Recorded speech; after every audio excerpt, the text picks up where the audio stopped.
العلم هو النور الهادي والمفتاح لكل الخير من يرد الله به خيرا. الحمد لله رب العالمين والصلاة والسلام على سيد الأنبياء والمرسلين وعلى آله وصحبه أجمعين أما بعد. امید ہے کہ سب لوگ مجھے سن پا رہے ہوں گے.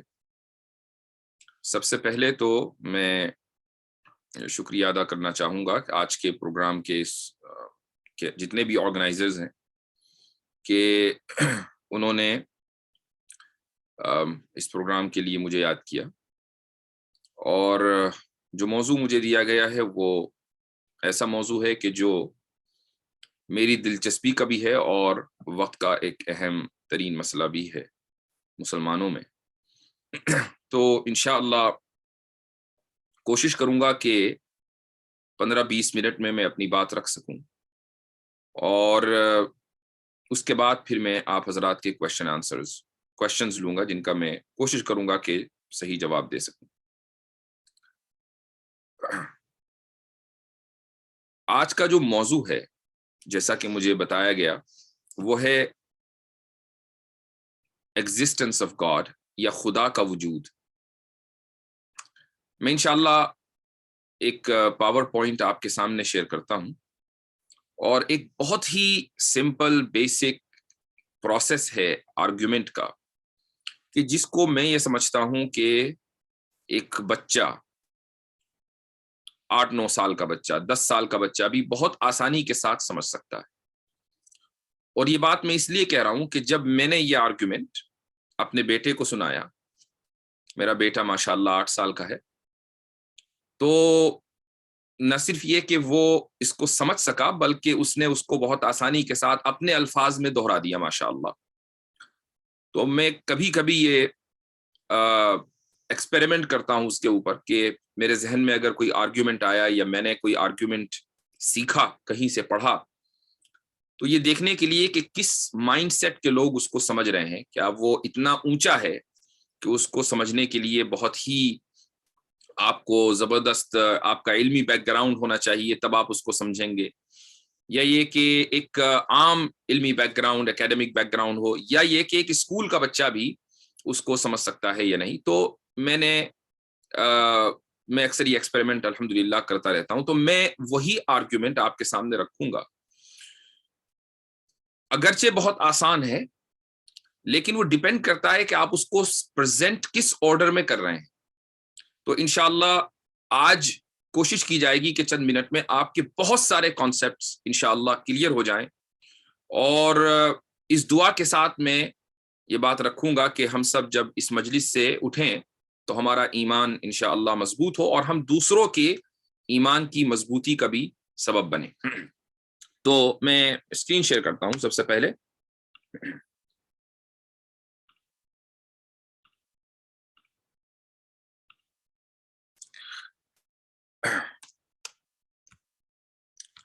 دیکھیے بات یہاں سے شروع ہوتی ہے کہ خدا موجود ہے یا نہیں ہے. کیا کوئی ایسی ہستی موجود ہے جس کو ہم یہ کہہ سکتے ہیں کہ اس نے اس کائنات کو بنایا ہے، وہ اس کائنات کی خالق ہے؟ کیا کوئی ایسی ہستی ہے، یا کسی ایسی ہستی کے بغیر کائنات خود بخود وجود میں آ سکتی ہے، کائنات خود بخود بن سکتی ہے؟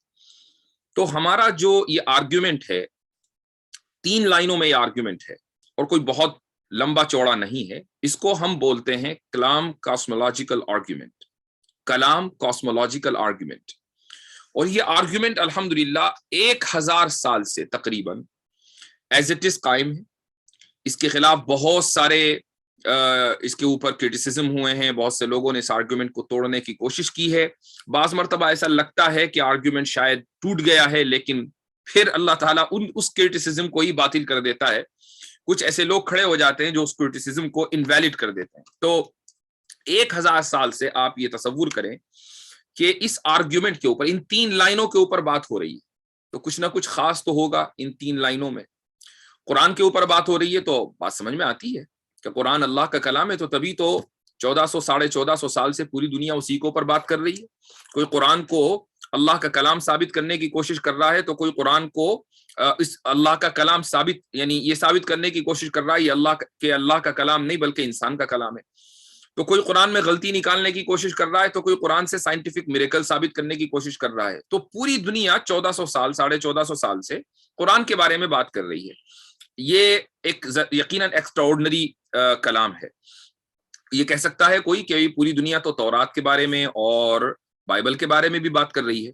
تو ہم کب اس کا انکار کرتے ہیں؟ ہم تو خود یہ کہتے ہیں کہ انجیل اور تورات یہ بھی اللہ سبحانہ و تعالیٰ کی طرف سے دونوں کتابیں ہیں جو نازل ہوئی ہیں. یہ الگ بات ہے کہ ان کے اندر ڈسٹورشن ہو گیا ہے، لیکن کچھ حصے اس میں ابھی بھی ایسے ہوں گے جو اللہ کی طرف سے آئے ہیں، لیکن ہم یہ کہہ نہیں سکتے کہ کون سا حصہ آیا کون سا نہیں آیا. تو جو یہ بہرحال ایکسٹراورڈنری کتابیں ہیں. تو جو ایکسٹراورڈنری کتابیں ہوتی ہیں، جو کوئی ایکسٹراورڈنری چیز ہوتی ہے تو اس کے بارے میں گفتگو بہت زیادہ ہوتی ہے، بہت لمبے وقت تک ہوتی ہے اور ہر جگہ ہوتی ہے. یہ جو آرگیومنٹ ہے یہ اللہ تعالیٰ نے قرآن میں بیان نہیں کیا ہے. ہاں قرآن سے لیا گیا ضرور ہے، لیکن قرآن میں اس کو ایز اٹ از بیان کیا گیا ہو، یہ قرآن کی کوئی آیت ہو، ایسا نہیں. بلکہ یہ اپنے وقت کے مجدد امام غزالی رحمۃ اللہ علیہ نے یہ آرگیومنٹ پیش کیا ہے. ان کی وفات سن 505 ہجری میں ہوئی ہے. تو سمجھ لیں تقریباً 950 سال ان کی وفات کو ہو گئے ہیں. اس لیے میں یہ مان کر چلتا ہوں کہ اراؤنڈ 950 سے 1000 سال پہلے یہ آرگیومنٹ اس دنیا کو ملا ہے، اور پوری دنیا اس آرگیومنٹ کے اوپر لگی ہوئی ہے. جو بھی خدا کے وجود کی بات کرتا ہے یا خدا کے وجود کو باطل کرنے کی بات کرتا ہے کہ نہیں خدا کا وجود نہیں ہے، وہ اس آرگیومنٹ پہ ضرور آتا ہے، کوشش کرتا ہے کہ اس کو میں انویلیڈیٹ کر دوں. اس کا جو سب سے پہلا پریمس ہے، سب سے پہلا مقدمہ ہے، وہ یہ ہے کہ every originated has a cause. یہ ایک ایسا مقدمہ اور ایسا پریمس ہے کہ اس کا آپ انکار نہیں کر سکتے. چونکہ یہ ہمارے آبزرویشن کے مطابق ہے. آپ دنیا میں کوئی بھی چیز، کسی بھی چیز کی مثال لے لیں، آپ پہاڑ لے لیں، آپ بادل لے لیں، آپ وہ چیزیں لے لیں جن کو انسان نے بنایا ہو، چاہے وہ چھوٹی ہو بڑی ہو، وہ ایک موبائل فون ہو یا ایک سوئی ہو یا وہ ایئرپلین ہو یا کوئی نیچرل فینامنا ہو، کوئی بھی چیز ہو جس کو ہم آبزرو کرتے ہیں اس کا کوئی نہ کوئی کاز ہے. بغیر کاز کے کوئی بھی چیز وجود میں نہیں آ سکتی. اوریجنیٹڈ کا مطلب ہے ایسی چیز کہ جو پہلے نہیں تھی اس کے بعد ہو گئی، اس کو اوریجنیٹڈ کہتے ہیں انگریزی میں. تو every originated has a cause. تو جو بھی چیز وجود میں آئی اس کا کوئی نہ کوئی سبب ہے، اس کا کوئی نہ کوئی کاز ہے. بغیر کاز کے، بغیر سبب کے ایسا ممکن نہیں ہے کہ وہ وجود میں آ جائے. اس آبزرویشن کو آج تک توڑا نہیں جا سکا. اس آبزرویشن کو کوئی چیلنج نہیں کر سکتا کسی بھی لاجیکل ریزننگ سے، کسی بھی سائنٹیفک پروف سے، کسی بھی یعنی کامن سینسیکل آرگیومنٹ سے آپ اس کو بریک نہیں کر سکتے ہیں. ایون ایتھیسٹ بھی اس کو مانتے ہیں کہ ہاں بھائی کاز ہے. اگلا جو پریمس ہے وہ یہ ہے کہ the universe is originated. یہ جو کائنات ہے جس میں ہم رہتے ہیں، جس کے ایک چھوٹے سے حصے میں، اتنا چھوٹا سا حصہ کہ جیسا کہ آپ اگر سمندر کی بیچ پر ٹہل رہے ہوں تو وہاں آپ ریت کے ایک ذرے کو اٹھائیں تو جو اس کی حیثیت ہے وہی اس دنیا کی حیثیت ہے اتنی وسیع کائنات میں. تو یہ پوری کی پوری کائنات، چاہے آپ اس گیلیکسی میں ہو یا کسی دوسری گیلیکسی میں ہو یا کائنات کے کسی بھی حصے میں ہو، یہ پوری کی پوری جو کائنات ہے یہ بھی اوریجنیٹڈ ہے. یعنی اس کا بھی کوئی نہ کوئی آغاز ہے. 14 بلین سال پہلے، 14 ارب سال پہلے اس کائنات کا سائنسی اعتبار سے، سائنس یہ کہتی ہے کہ 14 ارب سال پہلے اس کائنات کا آغاز ہوا ہے. تو جب ہر چیز جس کا آغاز ہو اس کا کوئی کاز ہوتا ہے، اور اس کائنات کا آغاز ہوا ہے تو پھر اس کائنات کا بھی کوئی نہ کوئی کاز ہے. The universe has a cause. یہ 3 پریمیسز ہیں اور یہ انڈسپیوٹڈ ہے، اس کا کوئی انکار نہیں کر سکتا. ایک زمانہ تھا آج سے کوئی 90 سال پہلے تک سیکنڈ کاز پر دنیا اٹکی ہوئی تھی کہ نہیں جی یہ جو کائنات ہے نا اس کا کوئی آغاز نہیں ہوا، اس کا یہ کبھی شروعات، یہ ہمیشہ سے ہے. لیکن قرآن، حدیث، اسلام ہمیشہ سے یہ بات مانتا آیا ہے کہ سائنس اس چیز کو مانے یا نہ مانے، کائنات کا آغاز ہوا چونکہ اللہ نے اس کا اعلان کر دیا ہے قرآن میں کہ اس نے ہر چیز کو بنایا ہے. تو سائنس کو 1929 میں جا کر باقاعدہ سائنٹیفک کنسنسس ہوا کہ ہاں بھائی کائنات کا بھی آغاز ہوا ہے. یہ الگ بات ہے کہ سائنس کہتے ہی ہیں ہر اس چیز کو جو چینج ہوتی رہے، تو ایسا ممکن ہے، ہم مانتے ہیں کہ کل کو کوئی سائنٹیفک نئی تھیوری آ جائے اور وہ یہ کہے کہ نہیں اس کائنات کا آغاز نہیں ہوا بلکہ یہ کنٹینیویشن ہے، پھر وہ تھیوری غلط ہو جائے گی، پھر کوئی نئی تھیوری آئے گی، اس لیے ہمیں اس سے کوئی فرق نہیں پڑتا۔ لیکن آج کی تاریخ میں جب یہ گفتگو ہو رہی ہے تو جتنے بھی مذہبی لوگ ہیں، چاہے وہ مسلمان ہوں یا کوئی دوسرے مذہب سے تعلق رکھتے ہوں، یا جتنے بھی سائنٹسٹ ہوں، چاہے وہ کسی مذہب سے تعلق رکھتے ہوں یا وہ ایتھیسٹ ہوں، وہ سب کے سب اس بات کے قائل ہیں کہ یہ اس کائنات کا کوئی نہ کوئی آغاز ہے، اس کی شروعات ہے۔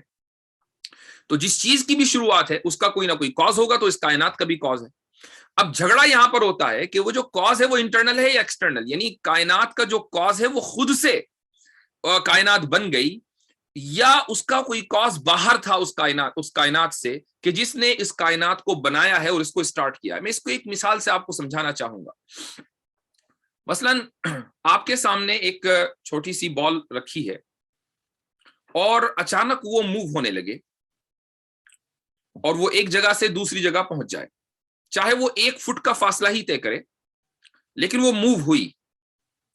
تو اب یہاں پر 2 آپشنز ہیں، یا تو یہ کہ اس بال کے اندر کوئی چیز ایسی ہے کہ جس نے اس کو موو کیا اور وہ بال کا حصہ ہے، یا یہ کہ وہ جس نے اس کو موو کیا وہ بال سے ہٹ کر کوئی چیز ہے، چاہے وہ باہر ہو یا اندر ہو۔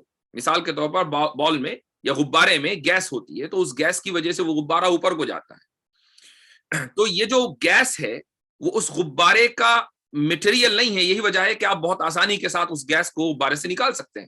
تو بعض مرتبہ بال موو ہوتی ہے تو اس کا کوئی نہ کوئی ہمیشہ کوئی نہ کوئی سبب ہوگا۔ یہ ممکن نہیں ہے کہ بال نے خود ڈیسائیڈ کیا کہ یار چلو آج موو ہو کے دیکھتے ہیں، ایسا نہیں ہوگا۔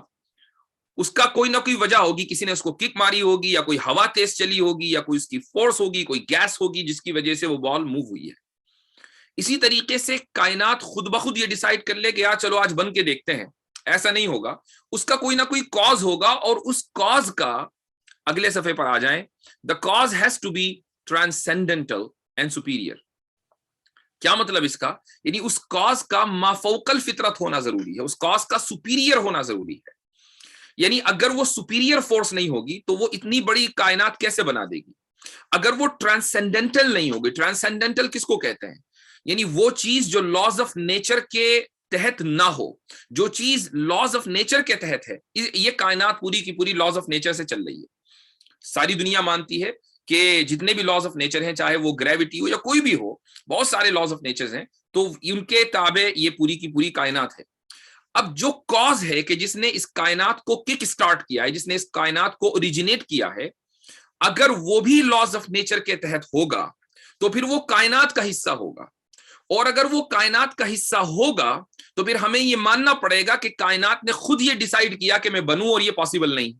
تو اس کا ان لاز آف نیچر سے باہر ہونا ضروری ہے۔ اسی وجہ سے میں نے کہا کہ اس کاز کا ٹرانسینڈنٹل ہونا اور اس کا سپیریئر ہونا یہ ضروری ہے۔ اگر وہ ٹرانسینڈنٹل اور سپیریئر نہیں ہوگی تو کائنات کبھی بن ہی نہیں سکتی۔ یہ بھی ایک انڈسپیوٹڈ یعنی پریمس ہے۔ ہاں، آپ کرٹیسائز اس کو کر سکتے ہیں، لیکن جب آپ ضروری نہیں ہے کہ ہر کرٹیسزم ویلڈ ہو۔ ویلڈ کرٹیسزم وہ ہوتا ہے کہ بھئی جس کا جواب نہیں ہمارے پاس۔ یہ انڈسپیوٹڈ ہے، یعنی ایسا نہیں ہے کہ کچھ لوگ یہ ثابت کر چکے ہیں کہ نہیں جی کاز جو ہے اس کا ٹرانسینڈنٹل یا سپیریئر ہونا کوئی ضروری نہیں ہے، ایسا نہیں ہے۔ اب آگے چلتے ہیں، میں چونکہ بہت جلدی میں اس پوری سلائیڈ کو مکمل کرنا چاہتا ہوں تاکہ پھر میں آپ کی کویشچنز لے سکوں۔ یہاں تک تو یہ ثابت ہوا کہ اس کائنات کا جو بنانے والا ہے وہ کوئی نہ کوئی کاز ہے، اور وہ کوئی نہ کوئی سپریم بینگ ہے، وہ ٹرانسینڈنٹل ہے۔ آپ اس سپریم بینگ کو اللہ کہہ لیں، خدا کہہ لیں، آپ اس سپریم بینگ کو کوئی بھی اچھا نام دے دیں۔ وَلِلَّهِ الْأَسْمَاءُ الْحُسْنَى، اللہ تعالیٰ کہتا ہے قرآن میں کہ اللہ کے اچھے نام ہیں۔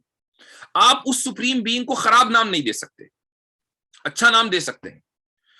اچھے نام کا مطلب یہ نہیں ہے کہ مثلا ہم اپنی اولاد کے لیے اچھا نام پسند کرتے، کوئی اپنے بیٹے کا نام زید رکھتا ہے، کوئی عمر رکھتا ہے، کوئی خالد رکھتا ہے، کوئی زاہد رکھتا ہے، تو آپ نے سوچا کہ یار میں نے اپنے بیٹے کا نام بہت اچھا رکھا ہے، یونیک رکھا ہے، اچھا ہے جبھی تو رکھا ہے، ورنہ اپنے بیٹے کا نام میں خراب نہیں رکھوں گا۔ تو وہی نام کیا میں اللہ کو دے سکتا ہوں؟ نہیں، وہ نام آپ اللہ کو نہیں دے سکتے۔ آپ وہ نام اللہ کو دیں جو آپ انسان کو نہیں دے سکتے، اور وہ نام اچھا بھی ہو، وہ نام اس ذات کو آپ دیں۔ یہی وجہ ہے کہ اللہ کا نام لفظ اللہ خدا کے لیے استعمال ہوا، خدا کے لیے استعمال ہوا، مختلف زبانوں میں گاڈ خدا کے لیے استعمال ہوتا ہے. آپ اپنے بیٹے کا نام گاڈ نہیں رکھ سکتے. تو یہ جو سپریم بینگ ہے، اب یہ 3 جو پریمیسز ہیں، بلکہ 5 پریمیسز ہیں، ان کو آپ ذہن میں رکھیں. یہ جو اگلی دلیل ہے وہ اس بات کی دلیل ہے کہ وہ جو سپریم بینگ ہے جس کو ہم اللہ کہتے ہیں وہ ایک ہی ہے، وہ 2 نہیں ہو سکتے. پہلا جو پریمس ہے وہ یہ ہے کہ سپریم بینگ امپرفیکٹ یا ڈیفیکٹڈ نہیں ہو سکتا، یعنی اس کے اندر کوئی عیب ہو، کوئی نقص ہو، یہ پاسبل نہیں. چونکہ اگر کوئی عیب ہوگا، کوئی نقص ہوگا تو وہ سپریم کہاں رہا؟ وہ تو پھر ہم جیسا ہو گیا. ہمارے اندر عیب بھی ہے، نقص بھی ہے، ہمارے اندر بیماریاں بھی ہیں، صحت بھی لگی رہتی ہے، اچھائی بھی ہے، برائی بھی ہے. تو یہ تو ہماری کوالٹی ہے، یہ تو مخلوق کی کوالٹی ہے. تو جو ہم سے اعلیٰ ہے، سپریم ہے، اس میں ڈیفیکشن نہیں ہو سکتا، امپرفیکشن نہیں ہو سکتا، اس میں کوئی عیب نہیں ہو سکتا، کوئی نقص نہیں ہو سکتا. جب یہ بات مان لی اور یہ اچھا اس کی ایک مثال بھی دے دیتا ہوں میں آپ کو کیوں نہیں ہو سکتا. مان لے آپ کے پاس ایک ایسی مشین ہے جس سے آپ نوٹ چھاپ سکتے ہیں، اور جو نوٹ چھاپیں گے یہ وہ نوٹ ہوگا کہ جو گورنمنٹ کی نظر میں بالکل ایکسیپٹڈ ہے. گورنمنٹ نے آپ کو کہہ رکھا ہے بھائی یہ نوٹ چھاپنے کی مشین آپ رکھیں، آپ کو کام وام کرنے کی ضرورت نہیں ہے، نوٹ چھاپے روزانہ، اور جو بھی آپ چھاپیں گے وہ ہم قبول کریں گے. مان لیں ایسا وہ آپ اتنے خوش قسمت ہوں، وہ لکی دن آ جائے کہ آپ کو وہ مشین مل جائے اور گورنمنٹ بھی اس پر آپ کے خلاف ایکشن نہ لے، تو اب آپ کو پیسے کی کمی ہوگی؟ کبھی نہیں ہو سکتی. کیونکہ جس دن کمی آپ کو محسوس ہوئی، آپ نے دوبارہ بٹن دبایا، نوٹ نکل کر آ گئے. تو جس آدمی کے پاس پیسے چھاپنے کی مشین ہو، اس کے پاس پیسے کی کبھی کمی ہو ہی نہیں سکتی. تو جو سپریم بینگ ہے جس کو ہم نے اس پوری کائنات کے کریشن کا سبب مانا ہے، تو وہ تو خالق بھی ہوا نا. تو اگر اس کے پاس کسی بھی چیز کی کمی ہوگی، وہ خلق کے ذریعے اس کمی کو پورا کر دے گا، وہ فوراً بنائے گا اس چیز کو، کمی پوری ہو گئی. تو اس کے پاس کمی ہو ہی نہیں سکتی، پاسبل ہی نہیں ہے کہ سپریم بینگ کے پاس کسی چیز کی کمی ہو. تو یہ اس مثال کے ذریعے ہم اس پریمس کو بہت آسانی کے ساتھ سمجھ سکتے ہیں. اگلا جو پریمس ہے وہ یہ ہے کہ مان لیں ہم ایک نہیں 2 خدا تصور کریں اس کائنات میں. مثلا 2 ہوں، 3 ہوں، 4 ہوں، فی الحال آسانی کے لیے ہم 2 مان لیتے ہیں. اور ہم یہ کہیں کہ بھائی ان دونوں نے اپنے اپنے کام تقسیم کر لیے. ایک بزنس کے اندر، کمپنی کے اندر تو 2 پارٹنرز ہوتے ہیں، ان کے درمیان بڑی زبردست انڈرسٹینڈنگ ہوتی ہے کہ بھئی یہ کام تم کرو گے، یہ کام میں کروں گا. تو ان 2 خداؤں نے یہ جو پوری کمپنی ہے، جو پوری آرگنائزیشن ہے، کائنات ہے، اس کو تقسیم کر لیا کہ مثلا رات کا کام تم دیکھو گے، دن کا کام میں دیکھوں گا، یا آدھی دنیا تمہاری، آدھی میری، آدھی کائنات تمہاری، آدھی میری. یہ ہے splitting affairs. Splitting the affairs and power is deficiency. جب آپ اپنی طاقت اور اپنے معاملات، اپنے کام سپلٹ کرتے ہیں، تقسیم کرتے ہیں، تو یہ سب سے بڑی کمی ہے. مثال کے طور پر آپ نے 2 پارٹنرز نے دن اور رات کو تقسیم کر لیا. ایک پارٹنر دن کا کام دیکھتا ہے، دوسرا پارٹنر رات کا کام دیکھتا ہے. کمپنی کو 24 گھنٹے چالو رہنا ہے. تو جو رات کا کام دیکھتا ہے وہ دن کے معاملات میں دخل اندازی نہیں کر سکتا، چونکہ دخل اندازی کرے گا تو کمپنی تباہ ہو جائے گی. جو دن کا ہے وہ رات کے معاملات میں دخل اندازی نہیں کر سکتا. یا 2 لوگوں نے کمپنی کو تقسیم کر لیا کہ بھئی یہ جو آدھی فیکٹری ہے ادھر کی، یہ تو تمہاری ہے، اور یہ جو ادھر کی ہے یہ میری ہے. تو میں ادھر نہیں جا سکتا، وہ ادھر دخل اندازی نہیں کر سکتا. میرا ادھر دخل اندازی نہ کر سکنا ہی عیب ہے، یہ کمی ہے جو میرے اندر ہے. لہٰذا میں ایک دن چاہوں گا کہ یار کاش کہ پوری کمپنی میری ہوتی، میں ہول سول اس کا مالک ہوتا. یہ نیچرل ہے، انسان جو ہے سوچتا ہے. آپ نے اگر کبھی پارٹنرشپ کی ہوگی تو آپ بھی خود سوچ سکتے، اس کو بہت آسانی کے ساتھ ریلیٹ کر سکتے ہیں.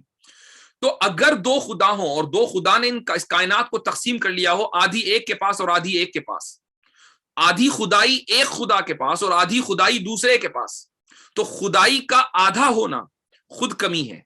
اور ہم نے ابھی مانا کہ جو سپریم بینگ ہے، جو اعلیٰ ترین ذات ہے، اس میں کبھی کمی نہیں ہو سکتی. لہذا premise number 3, if the cause Allah is perfect, his effect will also be perfect. دیکھیے ہم اللہ کو کیا مان رہے ہیں؟ کاز مان رہے ہیں. اور کیسا کاز مان رہے ہیں؟ پرفیکٹ کاز مان رہے ہیں. تو جو کاز پرفیکٹ ہوگا اس کا ایفیکٹ بھی پرفیکٹ ہی ہونا ہے. اب مثلا اللہ تعالیٰ پیدا کرنا چاہ رہا لیکن پیدا نہیں ہو رہا، یہ ممکن نہیں ہے. اللہ نے سورج بنایا لیکن کبھی تو سورج ڈم ہو جاتا ہے، کبھی اتنی زیادہ روشنی دے دیتا ہے کہ لوگ مر جاتے ہیں. ایسا نہیں ہوتا. اس نے ایک پرفیکٹ نظام بنا دیا ہے.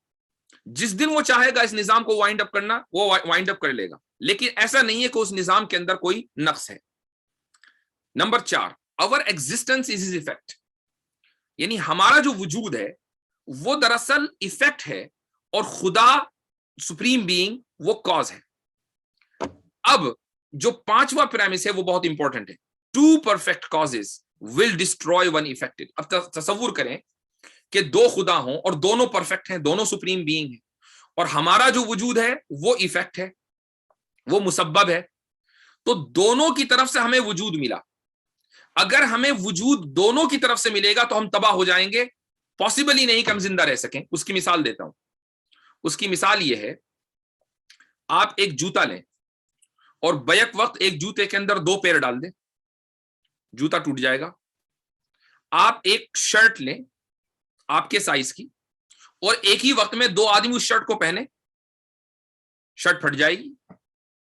آپ ایک بوتل لیں, بوتل میں پانی بھریں, مثلا 1 لیٹر کی بوتل ہے, اس میں آپ پانی بھریں اور پانی آپ اس میں 2 لیٹر بھرنا چاہیں اور اس کے بعد اوپر سے اس کو بند بھی کر دیں. نہیں بند کریں گے تو پانی باہر نکل جائے گا, 1 ہی لیٹر رہے گا. لیکن کسی نہ کسی طرح آپ نے مینج کر کے اس کو ٹائٹ کر کے بھر بھی دیا تو بوتل پھٹ جائے گی, ممکن ہی نہیں ہے. تو اسی طریقے سے اگر ہمیں وجود اس خدا کی طرف سے بھی ملے اور اس خدا کی طرف سے بھی ملے, اور دونوں خدا پرفیکٹ ہیں, امپرفیکٹ ہو نہیں سکتے, تو وہ جو وجود ملا ہے وہ بھی پرفیکٹ ملا ہے. تو 2 وجود اگر ہمیں ایک ساتھ ملیں گے تو ہم تباہ ہو جائیں گے, ہم زندہ رہ ہی نہیں سکتے, ہم وجود میں آ ہی نہیں سکتے, پاسبل ہی نہیں. جس طرح شرٹ پھٹ جاتی ہے, جوتا ٹوٹ جاتا ہے, بوتل ٹوٹ جاتی ہے, ایسے ہی ہم بھی پھٹ جائیں گے, ٹوٹ جائیں گے, تباہ و برباد ہو جائیں گے. یہ ممکن ہی نہیں ہے کہ 2 کاز ہوں, دونوں پرفیکٹ ہوں. لہٰذا کاز جو ہوگا سپریم بینگ وہ ایک ہی ہوگا, 2 ہو نہیں سکتے. یہ توحید کی دلیل. سمپل مثالیں ہیں, کامن سینسیکل ہیں, کوئی ایسا نہیں ہے کہ بہت فلسافیکل آرگیومنٹس ہیں, بہت آسانی کے ساتھ آپ اس کو ان مثالوں کے ذریعے سمجھ سکتے ہیں. اب میں آپ کو صفات کا مسئلہ بتاتا ہوں. ہم نے اللہ تعالیٰ کو سپریم بینگ مانا ہے, یعنی جو بھی خدا ہے, جس خدا کو بھی ہم خدا مان رہے ہیں وہ سپریم ہے, سپریم بینگ ہے, اعلیٰ ترین ذات ہے. ہم اپنے آپ کو سپریم نہیں کہتے, ہم اپنے آپ کو خود مانتے ہیں کہ ہم لوور ہیں, ہم لوور بینگ ہیں, ہم ادنا ہیں, وہ اعلیٰ ہے. تو Allah is the supreme being. Premise number 2, we are the lower being. ان دونوں چیزوں کے اندر اب کوئی اختلاف نہیں رہا. کوئی انسان یہ نہیں کہہ سکتا کہ وہ سپریم بینگ ہے, پاسبل ہی نہیں. کتنا بڑا ٹائرنٹ ہو, دنیا کا سب سے بڑا ٹائرنٹ ہو, وہ بھی نہیں کہہ سکتا. اس کے بعد پریمس نمبر 3 دیکھیے, noble qualities exist in the lower being must exist in the supreme being in the first place. کیا مطلب ہے اس کا؟ اس کا مطلب یہ ہے کہ میرے اندر, آپ کے اندر جتنے بھی لوور بینگز ہیں, جتنے بھی انسان ہیں, اگر ان میں کوئی اچھی کوالٹی, جس کو ہم نوبل کوالٹی بولتے ہیں, کوئی اچھی صفت وہ ہے جو جس پر تعریف کی جائے, کوئی اچھی کوالٹی اگر ہم میں پائی جائے گی تو سپریم بینگ میں اس کوالٹی کا پایا جانا بدرجہ اولا ضروری ہے. اگر وہ کوالٹی سپریم بینگ میں نہ پائی جائے تو سپریم نہیں رہے گا, بلکہ وہ ہم جیسا بن جائے گا, ہم سپریم ہو جائیں گے. مثال میں دیتا ہوں آپ کو. مثلا اگر آپ کسی کی غلطی کے اوپر معاف کر دیتے ہیں تو یہ ایک اچھی کوالٹی ہے, اور اس اچھی کوالٹی کے اوپر انسان کی تعریف ہوتی ہے کہ بھئی بہت ہی اچھے مزاج کا انسان ہے, برا نہیں مانتا, اور کوئی غلطی کر دیتا ہے تو معاف کر دیتا ہے, دل میں نہیں رکھتا. اچھی کوالٹی ہے. بتائیے اس بات پر کون کس کی برائی کرے گا؟ قابل تعریف رویہ ہے. یہ نوبل کوالٹی ہے جو انسان کے اندر پائی جاتی ہے. اگر یہ انسان کے اندر پائی جاتی ہے تو خدا میں اس کوالٹی کا پایا جانا, سپریم بینگ میں اس کوالٹی کا پایا جانا زیادہ ضروری ہے. لہٰذا اللہ تعالیٰ کا, اس سپریم بینگ کا غفور ہونا ضروری ہے. ہمارے اندر رحم بھی ہے, ماں کے اندر رحم ہے, اسی طریقے سے, بلکہ صرف انسانوں میں نہیں بلکہ جانوروں کے اوپر بھی انسان رحم کرتا ہے. تو اگر ہمارے اندر رحم ہے اور رحم ایک اچھی کوالٹی ہے تو خدا کا رحیم ہونا ضروری ہے, چونکہ وہ سپریم بینگ ہے. اسی طریقے سے ہمارے اندر ایک اور کوالٹی ہے جو قابل تعریف ہے, وہ ہے حکمت, وزڈم. ہم کوئی بھی کام کرتے ہیں تو بغیر مقصد کے نہیں کرتے. بتائیے آپ, مثال کے طور پر, آپ اگر, مجھے شاید اندازہ یہ ہے کہ ہمارے بہت سے آڈینس کشمیر کے ہیں, آپ مثلا سری نگر میں رہتے ہیں, آپ نے سوچا یار مجھے جموں جانا ہے, تو کوئی آپ سے پوچھے کہ بھائی کیوں جانا ہے, آپ یہ کہ ویسے ہی جانا ہے. تو سامنے والا پوچھے گا کہ نہیں کوئی تو مقصد ہوگا, کہ نہیں آج بلا مقصد جانا ہے. کوئی مقصد نہیں، بس مجھے جانا ہے جموں، تو آپ کو بے وقوفی کا تمغہ دے دیا جائے گا اسی وقت کہ بھائی آدمی جموں جا رہا ہے، کوئی آفیشل کام ہے، کوئی رشتہ داری ہے، یا سیر سپاٹا ہے، کوئی بزنس ہے، کچھ تو مقصد ہوگا، دوست سے ملنا ہے، چاہے وہ مقصد اچھا ہے یا برا ہے ڈزنٹ میٹر، لیکن کوئی نہ کوئی مقصد ہوتا ہے جب ہم ایک سفر کرتے ہیں. ٹھیک ہے، ہم اپنا ہاتھ بھی ہلاتے ہیں تو اس کا کوئی نہ کوئی مقصد ہے. مثلا آپ کے یہاں کھجلی ہو رہی ہے تو آپ ہاتھ ہلائیں گے، اس یہاں پر لے کر آئیں گے کیونکہ یہاں کھجلی ہو رہی ہے، ویسے ہی آپ ہاتھ نہیں لے کر آئیں گے. تو اگر ہم کوئی کام بغیر مقصد نہیں کرتے، اس کے پیچھے کوئی نہ کوئی مقصد ہوتا ہے، کوئی نہ کوئی حکمت ہوتی ہے. تو خدا کا الحکیم آل وائز ہونا ضروری ہے کہ اس کے ہر کام کے پیچھے ایسی حکمت ہو کہ اس سے بہتر کوئی حکمت نہیں ہو سکتی. تو خدا کا اچھا ہمارے اندر قدرت ہے،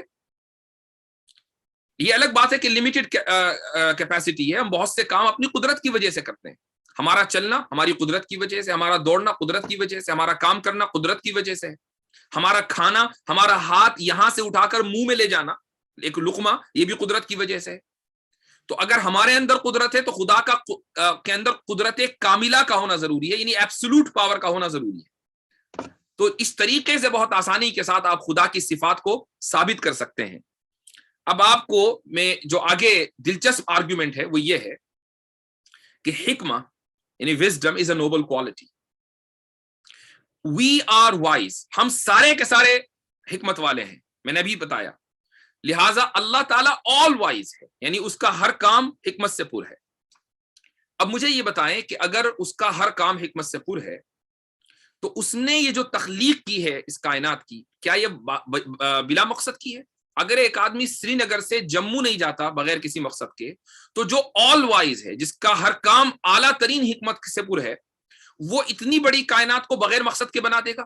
یہ پاسبل نہیں ہے، ورنہ وہ آل وائز نہیں ہے. اگر اس نے بغیر کسی مقصد کے بنایا تو پھر وہ الحکیم نہیں ہے. The creation must be purposeful. اچھا نمبر 8، اس پرپس کا ہمیں بتایا جانا بھی ضروری ہے، کیونکہ پرپس تو ہم پورا کریں گے نا. پرپس کیا ہے کہ انسان اور جن ایسی عبادت کریں کہ جس کے بعد ان کو جزا یا سزا ملے، ایسے کام کریں جس کے بعد ان کو جزا یا سزا ملے. یہ حکمت اس نے بتا دی اور اس کا ہمیں بتایا جانا بھی ضروری ہے. The purpose must be conveyed to mankind. چونکہ اگر اس کا مقصد تو ہو لیکن وہ مقصد بتائے نا. آپ یہ کہہ رہے ہیں کہ میرا مقصد یہ ہے کہ میں اپنے دوست سے ملنے کے لیے جموں جاؤں، لیکن میں دوست کو بتاؤں گا نہیں، وہاں جاؤں گا اور ہاتھ لگا کے واپس آ جاؤں گا جموں، دوست سے ملوں گا بھی نہیں چونکہ میں نے اس کو بتایا نہیں، لیکن مقصد میرا یہ ہے کہ میں دوست سے ملوں. تو اس کو بے وقوفی کہا جائے گا. تو the purpose must be conveyed to mankind. اچھا اب یہ پرپس کیسے کنوے کیا خدا نے؟ اس میں 3 پاسبلٹیز ہیں. ایک پاسبلٹی تو یہ ہے کہ ہم میں سے جتنے بھی انسان ہیں جو پہلے پیدا ہوئے، جو آپ اب پیدا ہوئے یا جو آئندہ کبھی پیدا ہوں گے، ہر ایک کے دل میں اللہ تعالیٰ وہ پرپس ڈال دے کہ دیکھو تمہیں خدا کی عبادت کرنی ہے. اگر ایسا ہوگا تو پھر پرپس فوت ہو جائے گا. کیونکہ اس کی ایک مثال دیتا ہوں میں. مثال یہ ہے کہ اللہ تعالیٰ نے شہد کی مکھی کے دل میں یہ بات ڈال دی کہ اس کو شہد فلا فلا فلا پھولوں سے چوسنا ہے اور اس کے بعد اپنی ہائیو میں یا جو اس کا چھتا ہے اس میں لا کر شہد بنانا ہے. اب شہد کی جو مکھی ہے وہ ہمیشہ یہی کام کرتی رہے گی پیدائش سے لے کر اپنی موت تک. ایسا نہیں کہ اس کے تھاٹ پروسیس میں کوئی ایوولوشن ہوگا کہ اس نے فیکٹریاں لگا لی ہیں شہد بنانے کی. اب وہ اس طریقے سے نہیں کرتی، یعنی وہ اس کی جبلت میں، اس کے نیچر میں اللہ تعالیٰ نے رکھ دیا. اگر بائی برتھ اللہ تعالیٰ ہمیں یہ مقصد سمجھا دیتا کہ اللہ کی عبادت کرنی ہے اور اس طریقے سے کرنی، تو ہماری جو فری ول ہے وہ ختم ہو جاتی. ہماری جو فری ول ہے وہ ختم ہو جاتی. ہم عبادت کرتے بغیر فری ول کے، اور اگر بغیر فری ول کے عبادت کریں تو پھر ریوارڈ کے ساتھ، پھر یہ اللہ تعالیٰ کے مقصد کے خلاف ہو جاتا. اس لیے یہ ضروری ہوا کہ اللہ تعالیٰ چند لوگوں کو منتخب کرے اور ان کو وہ پیغام بتائے اور ان کو یہ ڈیوٹی دے کہ وہ پوری دنیا کو یہ پیغام خدا کا سنائیں. اس لیے رسول کا ہونا بھی ضروری ہے. اور پھر اللہ تعالیٰ کے پیغام کا پرزرو ہونا بھی ضروری ہے. اب مثال کے طور پر یہ قرآن جو ہے آخری اللہ کا کلام ہے، اس کا پرزرو ہونا ضروری ہے. اگر یہ پرزرو نہیں ہوگا، مثال کے طور پر 1400 سال ہو گئے اور کوئی یہ کہے کہ نہیں قرآن اب پرزرو نہیں رہا، چینج ہو گیا، اور ہمیں یہ نہیں پتا کہ قیامت کب آئے گی، سمجھ لیں قیامت آج سے 2000 سال بعد آئے گی، مان لیں، تو یہ جو 2000 سال کے دوران جو لوگ پیدا ہوں گے ان کو تو خدا کا پیغام نہیں ملا. جب خدا کا پیغام نہیں ملا تو یہ کیسے خدا کی عبادت کریں گے؟ یہ پاسبل ہی نہیں ہے. لہٰذا اگر خدا کا جو پیغام ہے وہ پرزرو نہ رہے تو یہ بھی خدا کی حکمت کے خلاف ہے. خدا کا الحکیم ہونا اس بات کو ڈیمانڈ کرتا ہے کہ اس کا جو کلام ہے آخری جب سے وہ نازل ہوا قیامت تک کی وہ پرزرو رہے، تبھی اللہ الحکیم ہے، ورنہ وہ الحکیم نہیں. اور اگر الحکیم نہیں تو سپریم نہیں، اور اگر سپریم نہیں تو وہ ٹرانسینڈنٹ کاز نہیں، اور اگر ٹرانسینڈنٹ کاز نہیں تو پھر اس کائنات کو کوئی کاز نہیں، اور اس کائنات کا کاز ہے. تو کائنات کا کاز ہے، اس کائنات کا ٹرانسینڈنٹل ہونا ضروری ہے، اس کاز کا ایک ہونا ضروری ہے، اس کاز کا الحکیم ہونا ضروری ہے. اس الحکیم کا کائنات کو پیدا کرنے کے پیچھے کوئی نہ کوئی بڑا مقصد ہونا ضروری ہے، اس مقصد کا انسان کو بتایا جانا ضروری ہے، اور اس مقصد کا آخر تک قیامت تک کے پرزرو ہونا ضروری ہے. اگر ان میں سے کوئی بھی ایک چیز غلط ہو گئی تو پھر یہ ثابت ہوا کہ اس کائنات کو کوئی کاز نہیں ہے، جبکہ اس کائنات کا کاز ہے. یہ اس مختصر آرگیومنٹ کے ذریعے آپ بہت آسانی کے ساتھ سارے مسئلے حل کر لیتے ہیں. خدا کا وجود بھی، اس کی وحدانیت بھی، اس کی صفات بھی، رسالت کا مسئلہ بھی، اور اسی طریقے سے قرآن کے پرزرویشن کا مسئلہ بھی. یہ مختصر سا آرگیومنٹ ہے، اس کے پیچھے بہت ساری ڈیٹیلز ہیں. میں یعنی ہمارے جو آج کے آرگنائزر ہیں وہ غالباً میرے کورس میں بھی شامل ہیں تحافظ الملاحدہ کے. 1 سال سے زیادہ تو مجھے یہی سب چیزیں پڑھاتے ہوئے ہو گیا ہے، تو یہ 20-25 منٹ میں شاید آدھے گھنٹے سے تو اوپر میں لے چکا ہوں. یہ پوری بات کرنا ممکن بھی نہیں ہے، لیکن میں نے یہ مختصر انداز سے آپ کو اس لیے سمجھا دیا تاکہ ایک تو آپ کے خود سمجھ میں آ جائے، اور دوسرے یہ کہ آپ کو کل کوئی اس طرح کا مسئلہ کوئی بندہ ملے کہ جس کو شک ہو، شبہ ہو، تو آپ بہت آسانی کے ساتھ اس آرگیومنٹ کے ذریعے اس کو سمجھانے کی کوشش کر سکتے ہیں. باقی ہدایت دینا تو اللہ کا کام ہے، نہ ہماری وہ ذمہ داری ہے، نہ اللہ تعالیٰ نے ہمیں مکلف بنایا ہے کہ تم ہدایت دو. ہاں، ہماری جو ذمہ داری وہ یہ کہ ہمارے پاس جو علم ہے وہ دوسروں کے ساتھ ہم شیئر کریں اور کوشش کریں کہ دین کا پیغام دوسروں تک پہنچے. یہ ہماری ذمہ داری ہے. باقی دل میں ڈال دینا، اس کو متاثر کرنا یا اس کو ہدایت کی توفیق دینا، یہ اللہ تعالیٰ کا کام ہے، اور اللہ تعالیٰ ہی ہادی ہے. تو